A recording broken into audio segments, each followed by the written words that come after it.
Harlem, October 1938. Meyer Lansky tripled a widow's rent overnight she signed because fighting back meant losing everything.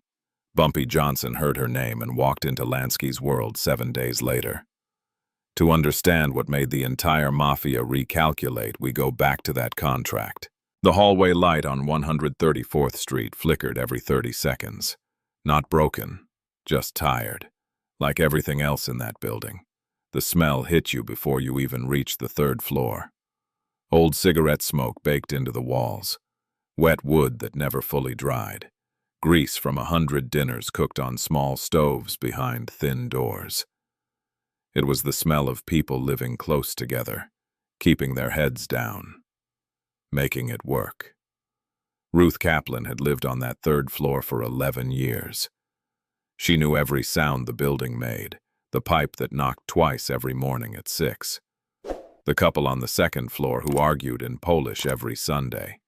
The child upstairs who ran laps across the ceiling at dinner time. These sounds were not annoying to Ruth. They were company. After her husband died in 1931, company was something she needed. Ruth was 53 years old. She was not a large woman.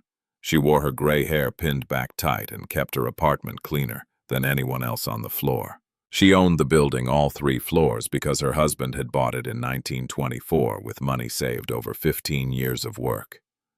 It was the only thing of value they ever owned. And after he was gone, it was the only thing standing between Ruth and nothing. She rented the other units, collected what she could, fixed what broke when she had the money.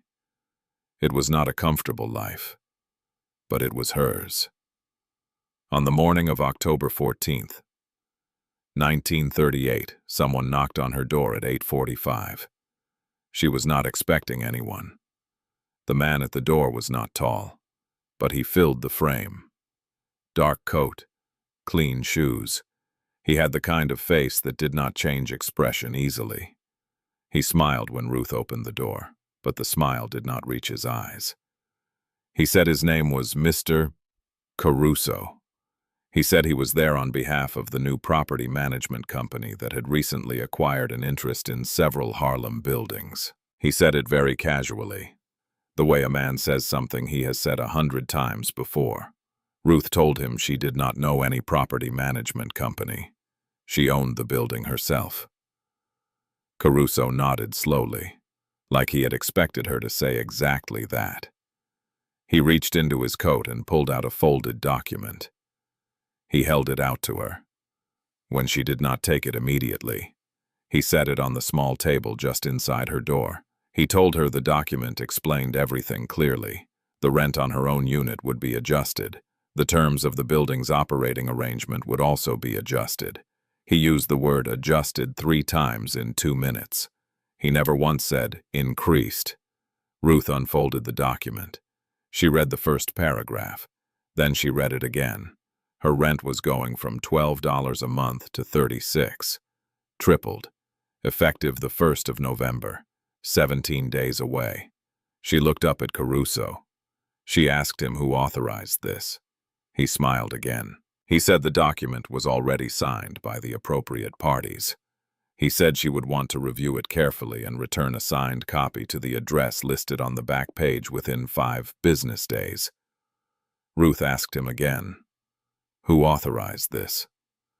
Caruso picked up his hat from where he had rested it against the doorframe. He told her it had been a pleasure. He told her to have a good morning. Then he walked back down the hall, down the stairs, and out of the building without looking back once. Ruth stood in her doorway holding the document for a long time. The hallway light flickered again. She went inside and sat at her kitchen table. She read the entire document 3 times. It was 4 pages long. The language was careful and dense. There were company names she did not recognize. There were signatures she could not read. There was a paragraph near the bottom, written in smaller type than the rest, that explained the consequences of non-compliance in terms that were polite and completely clear at the same time. Ruth was not a woman who frightened easily. She had survived the Depression. She had buried her husband. She had kept a building running in Harlem for 7 years on her own. She understood that life was hard and that hard things required a steady hand. But she also understood what the document in front of her actually was. It was not an offer. It was not a negotiation. It was a notification. Someone had already decided. The paper was just the formality. She thought about what it would cost to fight it. A lawyer, time, attention from people she did not want attention from. She thought about what it would cost not to fight it. $24 more every month. Money she did not have in any comfortable sense. She thought about her husband, who had spent 15 years saving for this building. She thought about what he would tell her to do. Then she picked up the pen on her kitchen table and signed the document. Not because she agreed, because in Harlem in 1938, silence was cheaper than resistance, and Ruth Kaplan had learned that lesson the hard way. She slid the signed copy into an envelope and set it by the door to mail in the morning. That night, she went to the small grocery on the corner to buy bread. She mentioned the visit to the woman behind the counter, not as a complaint, just as something that had happened. The woman behind the counter told 2 customers. One of those customers stopped at a bar on 131st Street on his way home. By midnight, the story of the widow and the tripled rent had traveled 6 blocks in 3 directions. Old-timers in Harlem will tell you that some stories move faster than others. This one moved like it had somewhere to be, and before the night was over, it reached someone who did not let things like this pass without notice. The office was on the 4th floor of a building on West 46th Street in Manhattan. No sign on the door, no name on the glass. Just a number. Inside.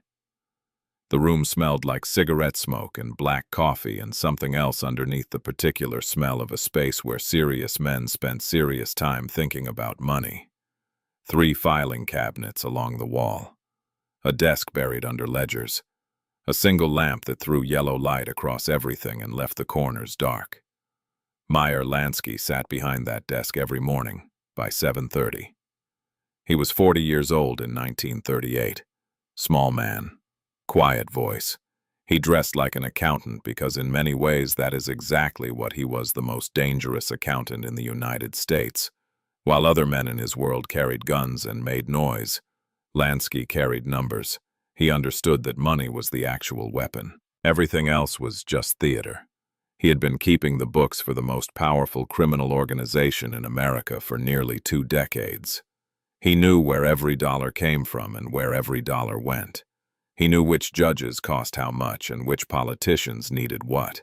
He knew the pressure points of every operation from New York to Miami to Las Vegas. He also knew Harlem. On the morning of October 15th, Tony Caruso sat across from Lansky's desk and delivered his report. Caruso was efficient. He listed the buildings.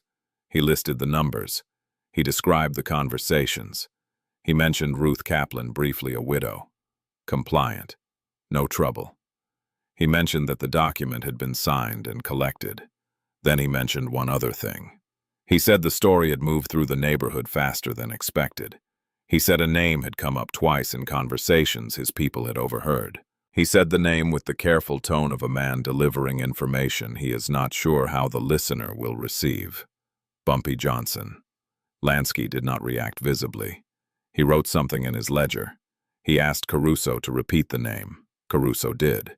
Lansky wrote it down again. He asked Caruso what Johnson's specific involvement was at this point. Caruso said none confirmed. The name had come up in bars, in conversation. Nothing direct. Nothing organized. Just a name moving through the same channels as the story. Lansky thanked Caruso and told him he could go. After Caruso left, Lansky sat alone for several minutes. Then he picked up the phone and made 2 calls. The first was to Benjamin Siegel, who was in the city that week. Siegel was Lansky's oldest friend and in many ways his opposite, loud where Lansky was quiet, explosive where Lansky was controlled. Lansky did not tell Siegel everything. He told him enough. Siegel's response was immediate and predictable. He said they should send a message, hard and fast. Make the situation clear before it developed further. Lansky listened. Then he said he would handle it his way. The second call was to Charles Luciano, who ran the structure that Lansky's numbers served. Luciano was careful on the phone. He asked what the exposure was. Lansky said minimal at the moment. A name, a rumor, nothing with weight yet. Luciano said to keep it that way. He said Harlem was a complicated environment and that complicated environments required careful handling. He said this in the tone of a man reminding someone of something they already knew. After the calls, Lansky went back to his ledger. The numbers on those pages told a story that most people in Harlem had no idea was being written. Lansky had been moving quietly through the neighborhood for 18 months.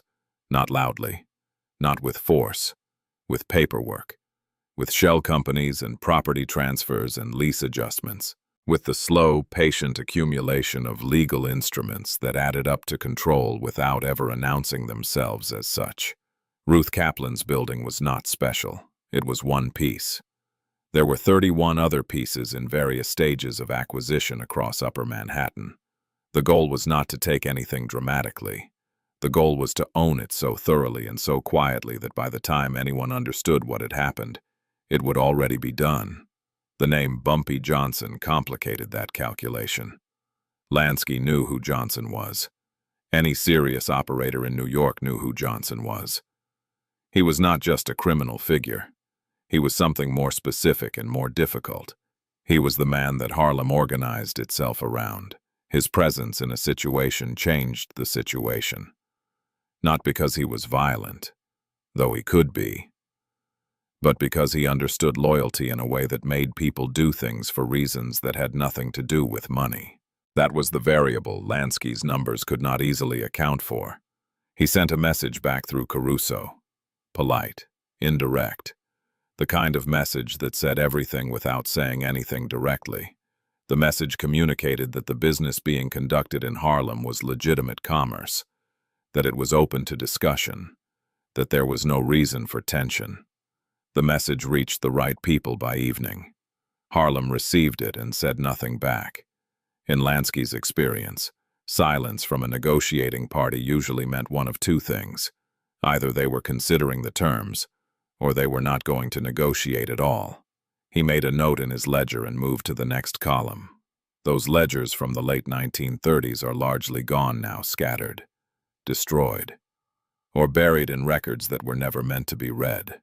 But the names that appear in the fragments that survive tell their own story, and Lansky's appears on nearly every page. Harlem at night was never quiet. Even at 2 in the morning, 125th Street had a pulse. Saxophone bleeding out of a club on the corner. Laughter from a stoop 3 buildings down. The clatter of a delivery truck making a late run. The smell of frying food and motor oil and perfume from the women outside the dance hall on Lenox Avenue. It was a neighborhood that stayed awake because staying awake was how it stayed alive. But on the night of October 19th, something changed. It was subtle at first. A bar that usually ran until 3 closed at 11. A numbers spot that operated 7 nights a week went dark without explanation. A card game that had been running in the same basement for 4 years did not run that night. By midnight, the blocks between 125th and 135th felt different. Still present. Still inhabited. But quieter in a way that had nothing to do with the hour. Ellsworth Bumpy Johnson had spent 6 days doing nothing visible. He had not made threats. He had not held meetings. He had not sent messages to Lansky or Caruso or anyone connected to the property arrangement that had placed a new contract on a widow's kitchen table. He had gone about his regular business with the same calm he always projected coffee in the morning. Walks through the neighborhood. Conversations with shopkeepers and doormen and the old men who sat outside the barbershop on 133rd Street, regardless of the weather. But he had been watching. He watched Caruso's men move through the neighborhood. He watched which buildings they entered and how long they stayed. He watched the faces of the people who answered their doors and the faces of those same people an hour later. He had a particular skill developed over 20 years of reading Harlem for understanding what a neighborhood was feeling without anyone having to say it out loud. What he saw in those 6 days was fear operating the way fear always operated when it came from outside. Not the sharp fear of immediate danger, the slow fear of a system closing around you. The fear that comes from understanding that the rules have changed and no one asked your permission. Junie Bird had been with Bumpy long enough to read his silences.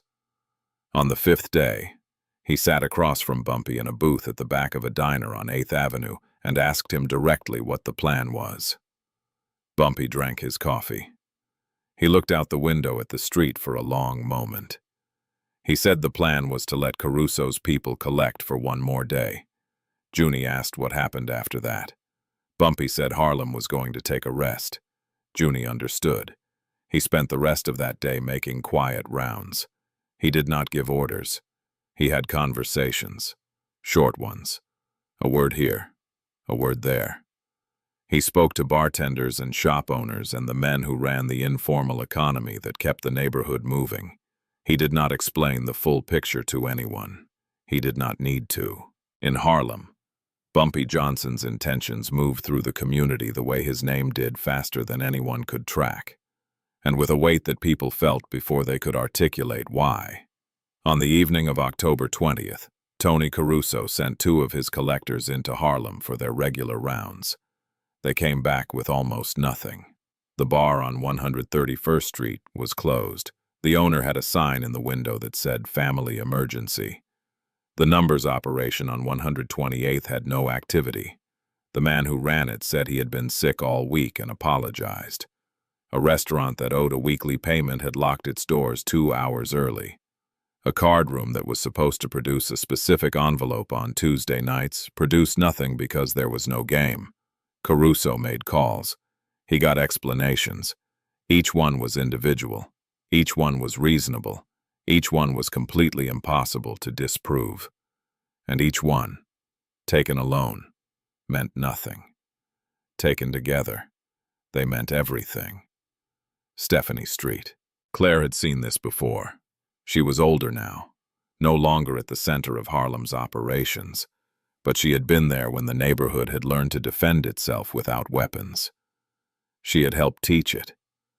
She told someone that week, and the story has been repeated in various forms ever since, that Harlem had a way of going quiet that was louder than any noise it could make. Caruso reported back to Lansky. He said there had been collection issues.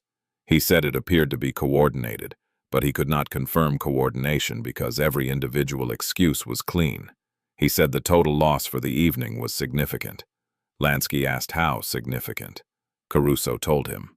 Lansky was quiet for a moment. Then he asked one question. He asked if Johnson's name had come up in any of the conversations. Caruso said no, not once.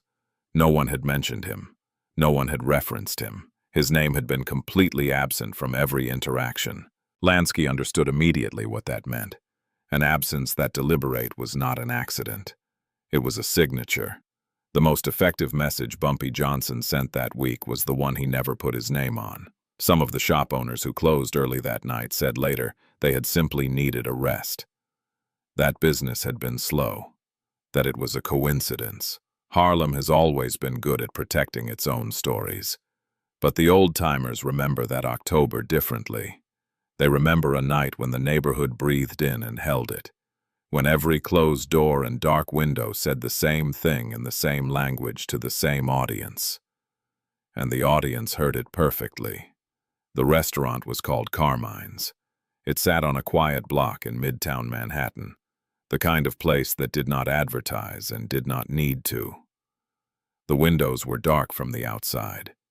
Inside, the light was low and warm, the kind of light that made everything look like it was happening a long time ago. It smelled like garlic and red wine and candle wax. The tables were covered in white cloth. The chairs were heavy wood. There was no music, which was intentional. Quiet was the point. In a city full of noise, silence was a luxury that certain men paid for carefully. Bumpy Johnson walked in at 7:45 on the evening of October 21st. He came alone. No Junie, no one from Harlem. He wore a dark suit that fit him well and a hat he removed at the door. The maitre d' met him without hesitation and led him to a table in the back corner where the light was dimmest and the nearest other table was empty by design. Meyer Lansky was already seated. He had a glass of red wine in front of him and a plate of bread he had not touched.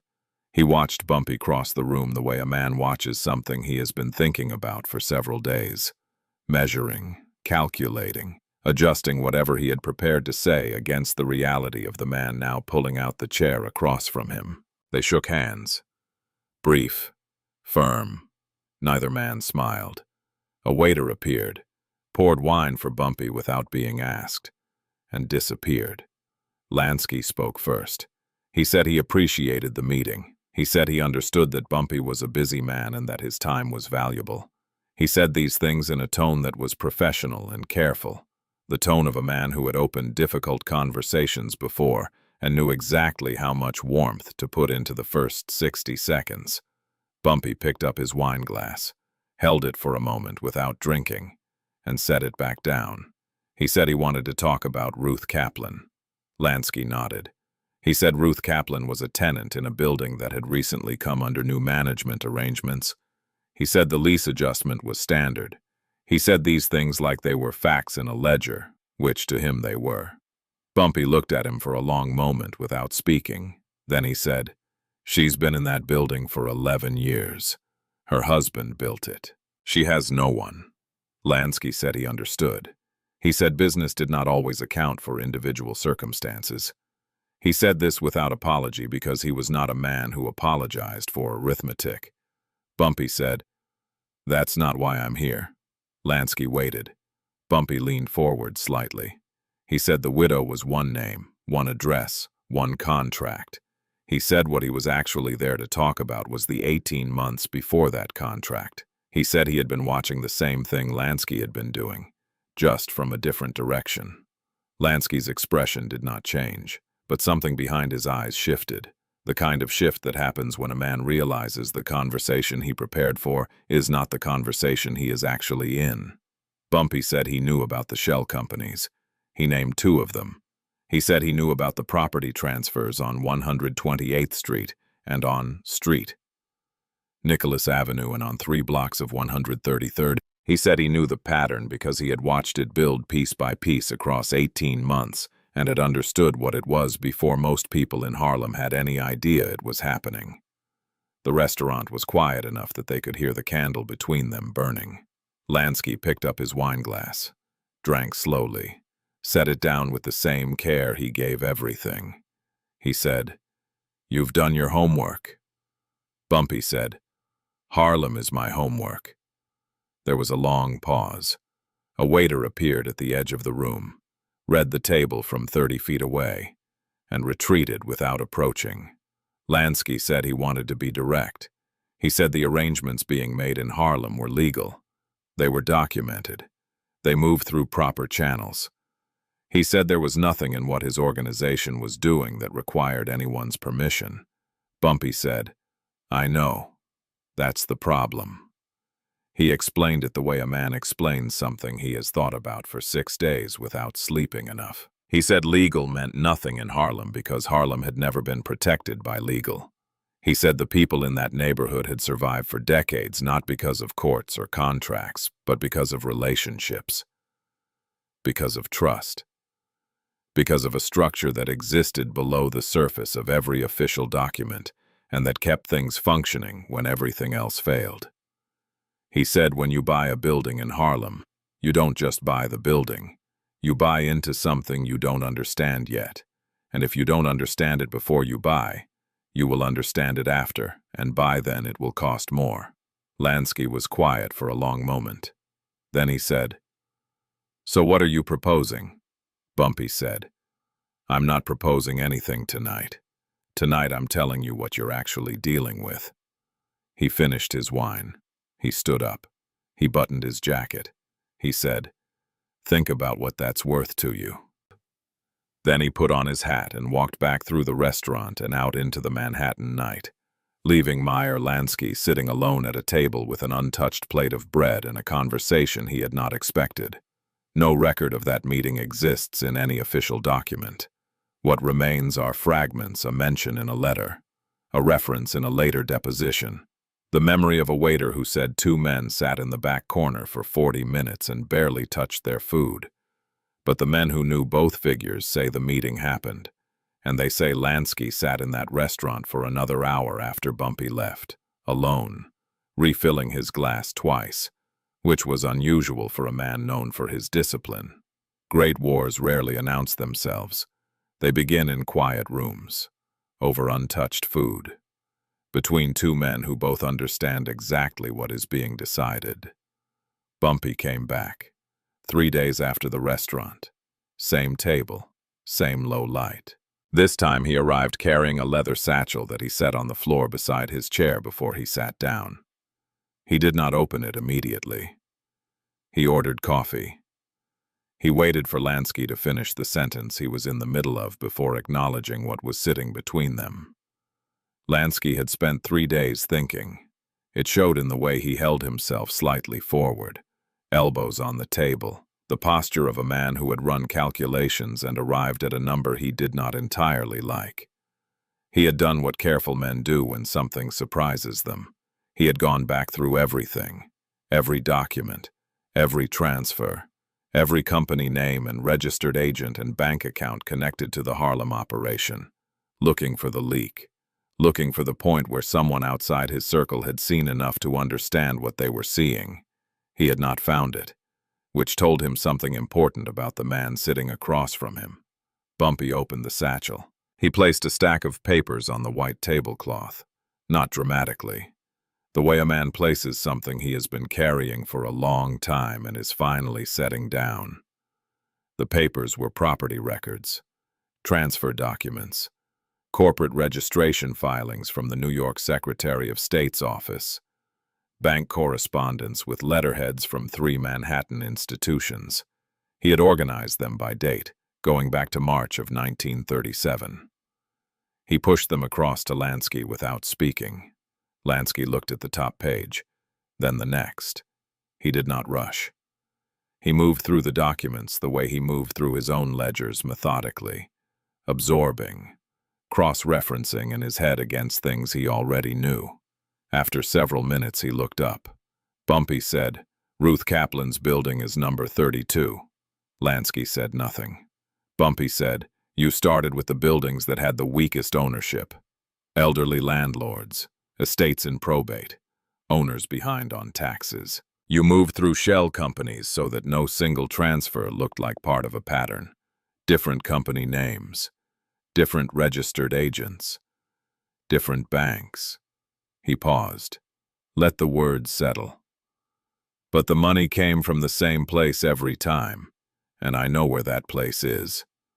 The restaurant around them continued its quiet operation. A couple at a table near the front spoke in low voices. A waiter refilled water glasses. The candle between Bumpy and Lansky burned steadily in the airless corner. Lansky looked at the papers for another moment. Then he straightened them carefully and pushed them back across the table. He said, "What do you want?" Bumpy said, "I want you to understand what you're buying." He leaned forward. He said the buildings were real estate. Wood and brick and glass. But what made them worth anything in Harlem was not the structure. It was the community around the structure. The people who lived inside, and the people who ran businesses below, and the invisible web of relationships that kept the whole neighborhood functioning year after year regardless of what the economy was doing or what the city government decided. He said Lansky could own every building on every block between 110th and 155th Street. And if Harlem decided those buildings were not part of the community anymore, they would become liabilities within 18 months. Empty units, broken windows, businesses that moved or closed. The numbers operation, which Lansky's own books depended on, would migrate to locations he did not control. Lansky said, "You're describing a worst case." Bumpy said, "I'm describing a Tuesday." There was a long silence, long enough that the waiter started to approach and then stopped when he read the table from across the room. Lansky said, "What happened to Ruth Kaplan's contract?" Bumpy said, "That's not the question anymore." He was right, and Lansky knew it. The widow had been the first move in a much larger game, and both men were now operating several moves past her: her rent, her building, her signed document. These were the surface of something that went much deeper, and pretending otherwise would have been an insult to both of them. The real plan, the one Bumpy had laid across the table in property records and transfer documents, was not about any single widow or any single building. It was about the quiet, systematic acquisition of an entire neighborhood, 32 properties already transferred or in process, dozens more identified. The goal was control, not the visible. Loud control of a man standing on a corner. But the invisible, permanent control of the man whose name appears on the deed. Property records from that era in Upper Manhattan are incomplete, scattered across multiple borough offices and damaged by time and water and institutional neglect. But the company names that appear in the fragments that survived show up repeatedly across transactions that span 18 months and several square miles of Harlem real estate. The same names, the same signatures, the same pattern Bumpy had traced to its source. Bumpy picked up his coffee. It had gone cold. He drank it anyway. He said, "You built something real. I'm not telling you it isn't real, and I'm telling you it's incomplete." Lansky looked at him for a long moment. The kind of look that is not hostility and is not agreement. It is the look of a man updating his model of a situation in real time. He said, "Come back tomorrow." Bumpy stood, gathered his satchel, buttoned his jacket. He said, "I'll be here at 7. He left the papers on the table. Bumpy Johnson did not sleep well for 3 nights after that second meeting. This was unusual for him. He was not a man who lost sleep over decisions. He had made hard choices his entire adult life and had developed the ability to set a problem down at night, the way you set a hat on a shelf deliberately, in a specific place, with the understanding that it would be there in the morning unchanged, and that worrying at it in the dark served no purpose. But this was a different kind of problem. He walked Harlem during those 3 nights. Not for any operational reason. He walked because walking was how he thought, and because the neighborhood itself was part of what he was thinking about. He went down streets he had known for 20 years. He stopped outside buildings he recognized. He looked at the faces of people coming home late from work, sitting on stoops, standing outside bars that were closing for the night. He was trying to answer one question. What did it mean to protect something you could not fight for directly? Junie found him on the second night, sitting on a bench in a small park off Lenox Avenue at close to 2 in the morning. Junie sat down beside him without being invited. He had been with Bumpy long enough to know when to speak and when to simply be present. After a while, Bumpy said, "If he buys it all, what's left?" Junie said, "You." Bumpy said, "That's not enough." He explained what he had been working through. If Lansky completed the acquisition, 32 properties already, more identified. The pattern continuing then, within a few years, the economic foundation of Harlem would be owned by men who lived in Manhattan and answered to a structure that had no relationship to the neighborhood. The numbers operation, the informal lending, the small businesses that survived on arrangements rather than bank loans, all of it depended on a certain kind of stability, a certain kind of trust, and that trust was rooted in the specific people who maintained it. Remove those people from the equation. Replace them with rent collectors and corporate agents and legal documents, and the whole thing shifts. Not violently, slowly. The way a building shifts when the foundation settles wrong, you don't notice it until the cracks appear in the walls. Bumpy had seen it happen in other neighborhoods. He had watched communities that once had their own internal logic get absorbed into economic systems that had no interest in that logic. He had watched the people who held those communities together become irrelevant. He had watched what happened after. He was not going to let that happen to Harlem. The question was how to prevent it. Fighting Lansky directly was not the answer. Bumpy had thought about it carefully and arrived at the same conclusion every time. Lansky's operation was legal. It moved through courts and deed offices and bank records. You could not fight it in the streets because it did not exist in the streets. And going to war with the organization behind Lansky meant a conflict that would consume Harlem before it resolved anything.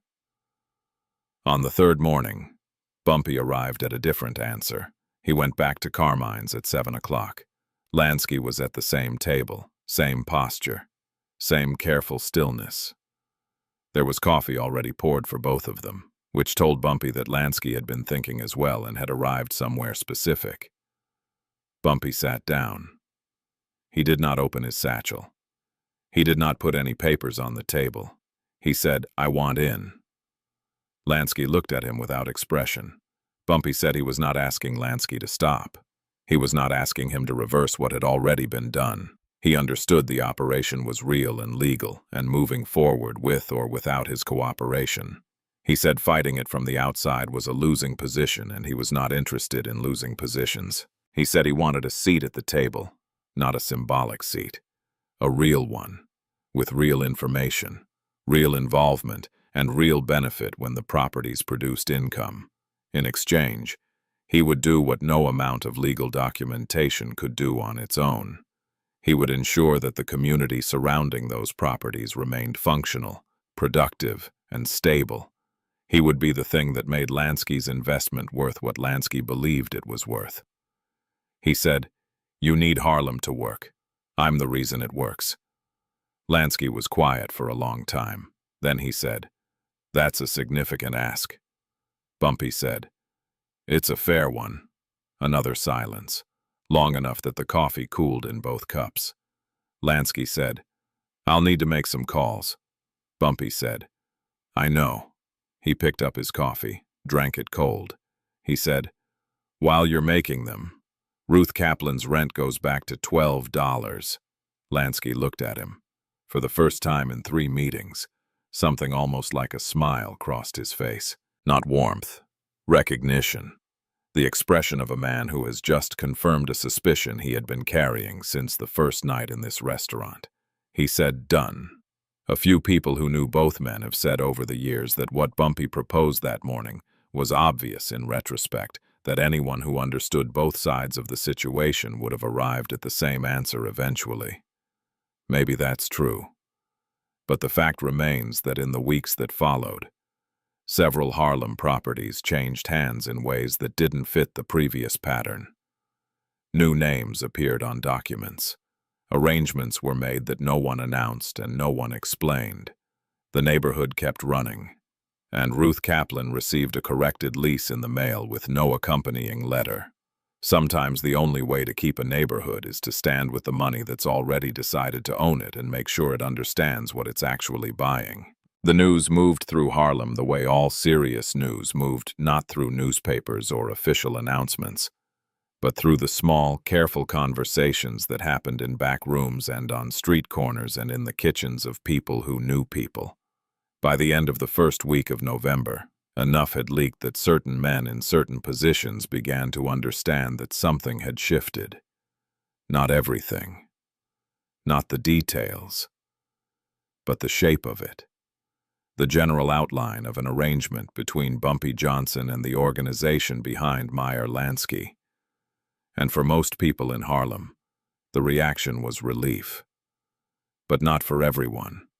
There were men whose entire operation depended on the gap between powers. The space between Bumpy's authority and the Mafia's reach had been, for several years, a profitable place to exist. In that gap, a small crew could run numbers on blocks that neither side was actively watching. A loan shark could charge rates that no established operation would tolerate. A collector could take a percentage off the top before it reached anyone who would notice. Chaos, managed carefully, was a business model. And the men who had built their livelihood in that gap had no interest in seeing it close. The first sign of trouble came from a crew operating out of a basement on 127th Street. 4 men, loosely organized, who had been running an independent numbers book for 8 months in territory that technically belonged to no one. Their operation was small enough to be invisible when things were fragmented. In a consolidated system, it became an immediate problem. Their leader was a man named Deshaun Riles. He was 31 years old, broad through the shoulders, and had survived long enough in Harlem's informal economy to believe that survival meant he understood something others did not. He heard about the arrangement and made a decision that most men with more experience would not have made. He kept collecting. Not quietly, loudly, deliberately, as if daring someone to notice. Junie Bird brought the information to Bumpy on a Wednesday morning. He laid it out simply: 4 men, specific blocks, specific amounts, ongoing after the arrangement had been communicated clearly enough that ignorance was not a credible explanation. Bumpy listened without interrupting. Then he asked one question. He asked if Riles understood what he was doing, or if he genuinely did not know. Junie said he knew. Bumpy was quiet for a moment. Then he said, "Set up a conversation." The conversation happened that evening in the back of a barber shop on 133rd Street. Bumpy arrived alone. Riles came with 2 of his men, which told Bumpy everything he needed to know about where Riles's head was. A man who brings muscle to a conversation has already decided he might need it. Bumpy sat down in the barber's chair and looked at Riles standing across from him. He said, "You know why you're here?" Riles said he had heard there was some kind of new arrangement. He said he wasn't sure it applied to his operation specifically. He said his crew had been in that territory before any arrangement existed, and he wasn't clear on why that should change. He said all of this with the careful tone of a man who has rehearsed it, who has decided that the best strategy is to appear reasonable while not moving an inch. Bumpy let him finish. Then he said, "What you're doing right now is not about your operation. It's about whether the new order holds. You understand that?" Riles said he understood there was a new order. He said he wasn't sure he'd been consulted about it. Bumpy said, "Nobody gets consulted. It exists. The question is whether you exist inside it or outside it." He said it without raising his voice, without moving from the chair. The 2 men Riles had brought with him stood very still. Riles looked at Bumpy for a long moment. Then he looked at the floor. Then he said he would need some time to think about his situation. Bumpy said, "You have until Friday." He stood up, buttoned his jacket, walked out. On Friday, Riles's crew stopped collecting. The operation on 127th Street closed without announcement. 3 of the 4 men found other arrangements within the week. Riles himself left Harlem entirely within the month. Where he went, nobody who was asked seemed to know with any precision. The second challenge came not from a small independent crew, but from within the Mafia's own collector network. There were men on Lansky's payroll who had been operating in Harlem with a specific understanding of how things worked, which was to say, they could apply pressure without consequence because the organizational weight behind them made consequence an abstract concept. The new arrangement changed that calculation. If Bumpy Johnson was now a partner rather than an obstacle, then the collectors could no longer operate the way they had been operating. 2 of them did not adjust. Their names were Sal Mancini and a man everyone called Teeth, for reasons that became clear when he smiled. They continued collecting on blocks that were now under revised arrangements. They continued using methods that the new structure had implicitly agreed to retire. They did this for 10 days after the arrangement had been communicated internally. Lansky found out through his own channels. He made a call. Not to Bumpy, to the man directly above Mancini and Teeth in the collection hierarchy. The call was short. The tone was the tone Lansky used when he was not going to repeat himself. Mancini was reassigned to an operation in New Jersey within 48 hours. Teeth disappeared from Harlem so completely and so quickly that the men who had worked alongside him for 2 years could not agree afterward on exactly when they had last seen him. No police reports were filed in connection with either man's departure from Harlem. The blocks they had worked continued operating, under different management, without interruption, for the first time in anyone's recent memory. Harlem watched Bumpy Johnson and the organization behind Meyer Lansky move in the same direction at the same moment. Not because they had become friends, not because their interests were identical, but because they had agreed on the shape of the world they were both going to operate in. An old bartender on Lenox Avenue told a regular customer around that time that he had seen a lot of things change in Harlem over 30 years. He said most changes announced themselves loudly and delivered quietly. He said this one was the opposite. Nobody announced it, but everyone felt it within a week. A few storefronts that had been caught in the middle of competing collections closed during that period and never reopened. The owners moved on. Some left the neighborhood entirely. Their buildings were absorbed into the new arrangement without ceremony. Real order does not arrive with a speech. It arrives when the strongest men in a room agree on the same rules, and when the men who disagree are no longer in the room. December came to Harlem cold and fast. The radiators in the old buildings knocked and hissed through the night. The smell of coal smoke settled over the streets in the early morning before the wind came up to move it. The days were short. The light was thin and gray by 4 in the afternoon, leaving the neighborhood to operate mostly in the dark, which was when it had always done its most serious business anyway. But something was different. It was not dramatic. It did not arrive with any announcement. It was more like the difference between a room where the tension has broken and a room where it hasn't the same furniture, the same walls, but the air moving differently. The people who lived and worked in Harlem felt it before they could name it. The rent collectors still came, but they came with correct numbers. The amounts on the new receipts matched what had been agreed. There were no sudden adjustments, no new documents slipped under doors. No visits from men in dark coats carrying terms that were not open for discussion. Ruth Kaplan received her corrected lease in early November, $12 a month. Same as before. No explanation in the envelope. No accompanying letter. Just the document with the revised figure and a signature she did not recognize but did not question. She filed it in the same drawer where she kept her husband's papers and did not speak of it to the woman at the corner grocery for nearly a week. When she did, she said only that things had been straightened out. The woman behind the counter asked how. Ruth said she wasn't entirely sure, but that sometimes in Harlem, things got straightened out by people you never saw and never thanked. The money that had been flowing out of Harlem in the form of inflated rents and aggressive collection began to move differently. Not all of it. Not overnight. But the pressure that had been building for 18 months, the slow squeeze of an outside system tightening around the neighborhood's economic foundation, released enough that the people who depended on that foundation could breathe again. Landlords who had been approached by Lansky's shell companies began receiving different kinds of conversations. Not pressure. Offers. Real ones, with terms that acknowledged the value of what was being sold rather than simply exploiting the vulnerability of who was selling.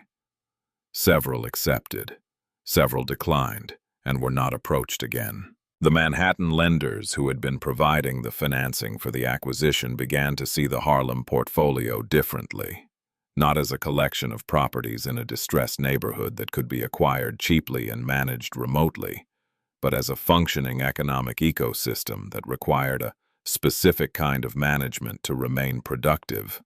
Lansky understood this better than anyone in his organization. He had always understood that money was not simply extracted from places, it was cultivated. The difference between a neighborhood that produced steady revenue for 20 years and one that collapsed into dysfunction within 5 was almost entirely a question of whether the underlying community was maintained or consumed. Bumpy was the maintenance. He continued his daily rounds through Harlem with the same visibility he had always maintained. Coffee in the morning, walks through the neighborhood, conversations with shopkeepers and building superintendents and the men who ran the informal operations that kept the community's parallel economy functioning. He collected information the way he always had, not by demanding it, but by being present enough that people offered it naturally. But now, when problems surfaced, they had somewhere to go, A landlord raising rent without authorization got a visit from Junie Bird before the tenant finished writing the complaint. A collector taking an extra percentage off the top before it reached the registered account found the discrepancy noted and corrected within the week. A new crew attempting to establish independent operations in territory now under the consolidated system encountered the kind of swift, quiet response that discouraged repetition. The system worked because both sides of it worked. Lansky's organization provided the legal infrastructure, the deeds, the accounts, the documented flow of money that existed on paper and could survive scrutiny. Bumpy provided everything that did not exist on paper, the relationships, the authority, the invisible web of trust and obligation that made the documented system function in the real world, rather than just on the page. Junie Bird sat with Bumpy one evening in December at the diner on 8th Avenue, the same booth where, 2 months earlier, Bumpy had told him Harlem was going to take a rest. Junie said, "It's quieter." Bumpy said, "That's what it's supposed to feel like." Junie said he had been getting fewer problems brought to him, fewer disputes that required resolution, fewer situations where someone was pushing into someone else's arrangement and forcing a response. Bumpy said, "When the system is right, people don't need to push." He looked out the window at the street. A woman was walking fast against the cold, collar up, head down. A delivery man was pulling a cart up the block.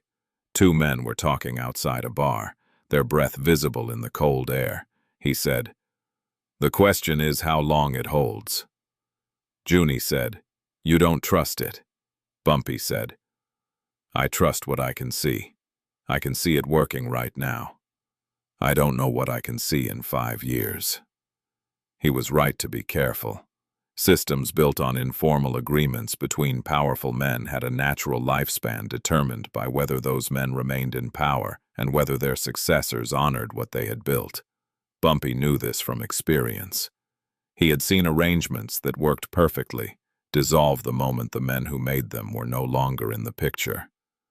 But for now. In December of 1938, the system was working. Nobody called it an agreement. Nobody wrote it down in terms that acknowledged what it actually was. The men who knew the details kept them private, as men in their position always did.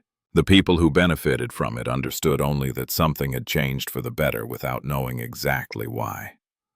Nobody called it an agreement out loud, but every rent collector who showed up with the right number, every dispute that got resolved before it became a conflict, every building that stayed functional instead of becoming a battlefield, all of it was the agreement, operating exactly as designed. When guns and ledgers work together, the neighborhood stops being a neighborhood. It becomes something more deliberate, more permanent, more difficult to disrupt. Whether that is a good thing depends entirely on where you're standing. The office was on the 2nd floor of a building on West 48th Street. Not the same building as the one with the 4th floor office and the filing cabinets and the lamp that threw yellow light across the ledgers. Lansky moved his working location periodically, not because he was being pursued, but because stillness made him uncomfortable. A man who stayed in one place too long, he believed, started to think that place was permanent. And nothing was permanent. This office was smaller. 1 desk, 2 chairs, a window that looked out onto the street below, where the afternoon traffic moved slowly through the cold. There was a coffee pot on a small table against the wall. The coffee was fresh. Lansky had made it himself. Bumpy arrived at 3 o'clock exactly. He had been in this building twice before, once briefly. Once for a longer conversation that had covered ground neither man had expected to cover. This time he came without a satchel, without papers, without anything in his hands except his hat, which he held at his side. Lansky gestured to the chair across the desk. Bumpy sat. Lansky poured 2 cups of coffee without asking. He set one in front of Bumpy and took his own back behind the desk. Neither man spoke for a moment.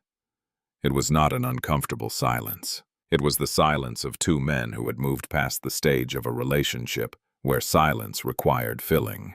Then Lansky said, "Harlem is running." It was not a question. Bumpy said, "Yes."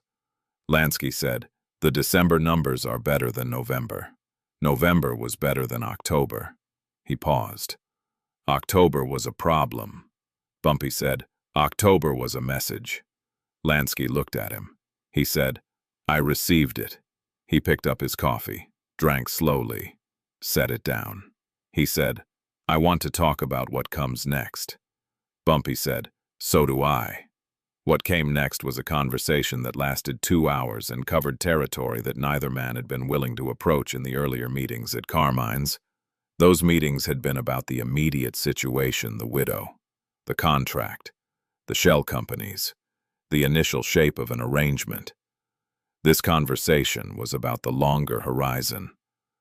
Lansky said he intended to continue acquiring property in Harlem, not aggressively, not in a way that would create the kind of pressure that had built up over the 18 months before October. Slowly, selectively, building by building, with attention to the effect each acquisition had on the surrounding blocks. He said he needed the arrangement with Bumpy to be durable, not a temporary accommodation, something that would hold through changes in personnel on both sides. Something with enough structure to survive the absence of the two men currently defining it. Bumpy listened to all of this without interrupting. Then he said, "What you're describing is a partnership." Lansky said, "I'm describing a practical arrangement." Bumpy said, "Call it what you want. The question is whether it holds when one of us isn't in the room." Lansky said, "That's why we're having this conversation." Bumpy leaned back in the chair. He looked at the window for a moment. Outside, the afternoon light was already fading. The street below was gray and cold and busy with people who had no idea what was being decided 2 floors above them. He said, "Harlem doesn't belong to either of us." Lansky said he understood that. Bumpy said, "I'm not sure you do. You understand it as a concept. I need you to understand it as a condition of everything we're building. The moment Harlem stops trusting the arrangement stops working. And the moment the people in that neighborhood feel like they're being managed instead of protected, the trust is gone." Lansky said, "What's the difference from where they stand?" Bumpy said, "The difference is whether they come to me with problems or whether they stop coming to me with problems. When they stop coming, it means they've stopped believing anyone is listening. And when that happens, the problems don't disappear. They just stop being visible until they're too big to manage." Lansky was quiet for a long time, long enough that the coffee in both cups went from hot to warm. He said, "Then we make sure they keep coming to you." Bumpy said, "That means the arrangement has to be real, not a performance. The rents have to be fair. The buildings thus have to be maintained. When someone in that neighborhood has a legitimate problem with a property under this arrangement, it gets resolved. Not eventually. Quickly." Lansky said, "Agreed." The words sat between them simply. No ceremony. No handshake. No document was produced or signed. 2 men in a small office on West 48th Street, with coffee going cold on the desk between them, had arrived at an understanding that would shape the operation of an entire neighborhood for years to come. Nobody else was in that room. What passed between them exists only in the outcomes it produced: the rents that stayed stable, the buildings that were maintained, the disputes that got resolved before they became conflicts, the neighborhood that kept functioning through the end of the decade and beyond. Bumpy put on his hat, stood, buttoned his jacket against the cold he was about to walk back into. At the door, he stopped. He said, "Ruth Kaplan's building. Nobody touches it." Lansky said, "Nobody touches it." Bumpy nodded once. Then he walked out of the office and down the stairs and into the street, where the cold air hit him like a wall and the city moved around him the way it always did, loudly, indifferently, without any awareness of what had just been decided 2 floors above the pavement. The most powerful thing two men can do is agree not to destroy each other. Everything that gets built after that agreement is possible only because of it. And Harlem. The buildings, the streets, the people moving through the cold December afternoon continued to exist in the shape it was in, because two men chose. In a small room with cold coffee and no witnesses. To let it. Ruth Kaplan's building stood on that Harlem block for decades after October 1938. The exact rent nobody remembered, but the visit everybody remembered the visit. After that week, Harlem was never just a neighborhood again. It became something more deliberate. An arrangement between two kinds of power that most cities never see operate in the same direction. No gun settled it. No courtroom. Just two men.